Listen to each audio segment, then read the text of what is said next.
हमारे साथ जुड़े रहने के लिए हमारे चैनल को सब्सक्राइब करें। एक यूपीएससी एस्पिरेंट सबसे पहले ये चाहता है कि भाई आईएएस या आईपीएस बन जाए। उसके बाद फिर एक चॉइस और नई निकल के आती है, वो होती है कि होम कैडर मिलना चाहिए। मतलब जिस राज्य का वह निवासी है उस राज्य में ही उसकी पोस्टिंग होनी चाहिए।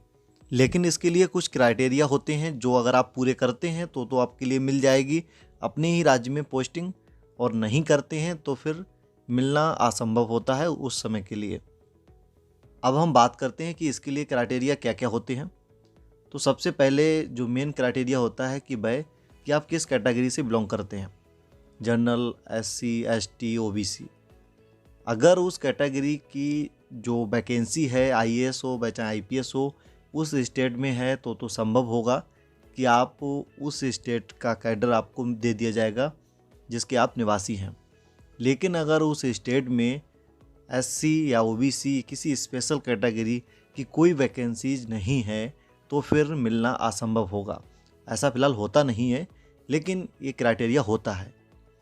उसके बाद डिपेंड करता है कि आपकी रैंक क्या है, क्योंकि मान लीजिए अगर आपके राज्य में जो जनरल कैटेगरी है उसकी 10 वैकेंसी हैं आईएएस के लिए, और आप भी चाहते हैं कि आपको वही कैडर मिले, लेकिन ऐसे 12 लोग हैं जो ये चाहते हैं कि उनके लिए वही राज्य दिया जाए और जो जनरल कैटेगरी से बिलोंग करते हैं, तो मतलब 2 लोग एक्स्ट्रा हैं।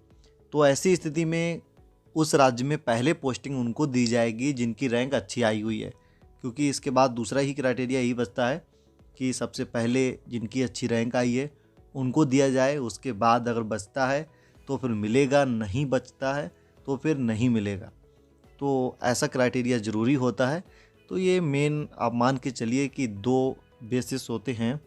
इसके अलावा कैडर रूल्स की एक जानकारी आपको और पता होनी चाहिए कि मान लीजिए किसी भी राज्य में कितनी भी चाहे वैकेंसी हो, उसमें सबसे ज़्यादा वैकेंसी जो अदर स्टेट के कैंडिडेट्स हैं उनके लिए होती हैं, जो उसी स्टेट के जो कैंडिडेट हैं उनके लिए बहुत कम वैकेंसीज होती हैं। अब मान के चलिए मुश्किल से 10% होती हैं। जैसे कि किसी राज्य में अगर आईएएस की 20 वैकेंसी हैं तो केवल 2 कैंडिडेट ही उस राज्य के जो निवासी हैं उनको लिया जाएगा, बाकी 18 और स्टेट से जो कैंडिडेट हैं आसपास के उनको लिया जाएगा। तो इसीलिए अगर आप चाहते हैं कि अपने ही राज्य में आपको आपका होम स्टेट कैडर मिले तो उसके लिए आपकी रैंक बहुत अच्छी आनी चाहिए। हाँ, ये भी होता है कि अगर आपके लिए कोई कैडर मिल गया तो ऐसा नहीं है कि ज़िंदगी में कभी वो चेंज नहीं होगा। अगर आप कुछ परेशानियों का हवाला देते हैं तो वह आपका कैडर चेंज किया जाता है और वह आराम से चेंज हो जाता है। हाँ, थोड़ी सी मुश्किलें इसके लिए उठानी पड़ती हैं, कुछ वजह देनी पड़ती हैं कि आखिर आप कैडर अपना क्यों चेंज करवाना चाहते हैं, चाहे शादी हो या कोई और परेशानी, लेकिन हाँ हो जाता है। हमारे साथ जुड़े रहने के लिए हमारे चैनल को सब्सक्राइब करें।